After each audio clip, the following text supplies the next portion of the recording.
posibleng maglandfall sa lalawigan ng Isabela ngayon ang Bagyong Christine ayon sa Pag-asa. Kamustahin natin ang mga paghahanda at sitwasyon doon sa ulat on the spot ni Jasmine Gabriel Galvan ng GMA Regional TV. Jasmine?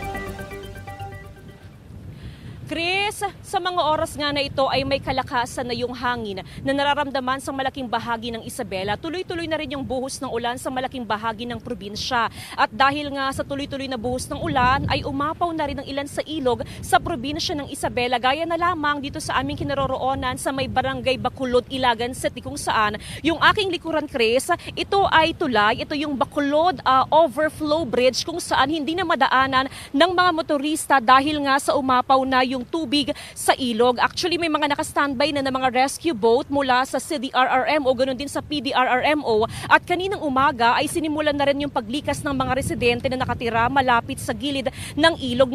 Nasa safe place na rin, Chris, yung mga alagang hayop ng ating mga kababayan, partikular na mga farmer, yung mga alaga nilang baka at maging yung mga alaga nilang kalabaw. Samantala, Chris, mga bayan naman sa southern part ng Isabela ang pinakabinabantayan sa ngayon ng PDRRMO. At nagsimula na ring ilikas yung mga residente sa bahagi naman ng Divilacan, Palanan at maging sa may Makunakon. Patuloy na pinag-iingat ang ating mga kababayan sa banta naman ng pagbaha at syempre sa malakas na buhos ng ulan na inaasang mararanasan hanggang mamayang gabi, Chris.